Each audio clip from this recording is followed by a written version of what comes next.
Hey everyone, I'm Shankar Krishna. Welcome to today's video where we're going to be reviewing the topic kinematics, especially one-dimensional motion in less than 5 minutes. The link to this lecture notes is given in the description below. Check that out, and without any further ado, let's get started. So kinematics. This topic deals with very few things and we're going to be focusing only on that in today's video. So we'll be understanding what is kinematics and what are vectors and scalars, what is a coordinate system, distance and displacement, and speed, velocity, acceleration. These are all what is entitled in 1D motion. So to start off with, what is kinematics? It's the study of motion, of mechanical points, bodies, and a bunch of other stuff as well. So in kinematics, what we do is that we consider only the effect, not the cause of the motion. Let's say that an object is moving. All we want to know is that how is the object moving and what are the factors that's involved in that, what are the parameters of that. That's all. We don't want to know about what caused the motion. And by that sense, we are not involved in trying to find out what is to do with the force. We don't want to know about that. So that's what kinematics is all about. And we're going to be using a lot of algebraic equations to do that, and which we'll be exploring later in a series of these videos. What is vectors and scalars? See, any physical quantity can be classified into two things, that is vector quantities and scalar quantities. I would like to call this as what does a unit possess, right? If a unit has just magnitude, the numerical value, then that's called a scalar quantity. If a physical quantity has both magnitude and direction, that's called as a vector quantity. Now let's take mass for an example. Mass just has a magnitude like 50 kilograms, 500 grams, 75 pounds. That is a scalar quantity. But when I talk about velocity, it has a magnitude and also a specific direction. Like for example, this rocket might be going in a specific direction and I know the direction as well. And without the direction, velocity makes no sense, and hence velocity is a vector quantity. Then we move on to something called as coordinate system. See, now we've established that the vector quantities are certain group of quantities, certain physical quantities which require the direction as well. And I cannot be constantly saying directions like north, south, west, towards a park or something like that, right? So what do I need is a coordinate system, and the coordinate system that we're going to use is called the Cartesian coordinate system. And what we have here is a simple looking graph kind of an expression. Now, this is an like an artificial mathematical tool that we construct in order to describe the position of a real object. Because in space, any space to be considered, we need to know what is the position of the object and how is it changing with respect to any other physical quantity.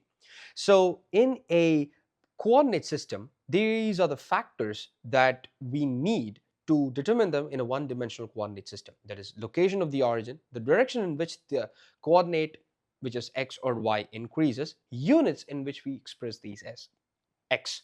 So let's take a closer look at these coordinate systems right here. If I want to express something along the x-axis, then this quadrant would be positive, and I know that it's usually positive on these quadrants, right? So this is going to be positive, and in this quadrant, whatever is below the x line, it's going to be negative. So for x, anything below is going to be negative. And for y, still this is going to be positive, so let me just put a positive there. But below is going to be negative, so this will become negative. And respectively, we would have rest of the values as well. So in one-dimensional motion, we're going to be considering only one of these things, either x or y, not both of them, only one of them. The next thing is distance and displacement. So these are very simple physical quantities. What is distance? Distance is just the total path that a object takes throughout its journey. Displacement happens to be the shortest distance between any 2 points. If you are to go from your home to a park to your school and then probably go to some movie theater and then come back home, your distance would be the total number of miles or kilometers that you have covered throughout this entire journey. But your displacement would be 0 because you started from your home and you ended up in the same home. And let's move towards some interesting problems on this topic. We have a quiz right here. A professor paces left and right while lecturing. Her position relative to the blackboard is given by x. So she was initially at 1.5 meters, which would mean that the origin was somewhere else. Let's say that if this was the origin, she moved 1.5 meters, and that's her initial position right now, which is denoted by x naught. And we have a final position, which is 3.5 meters.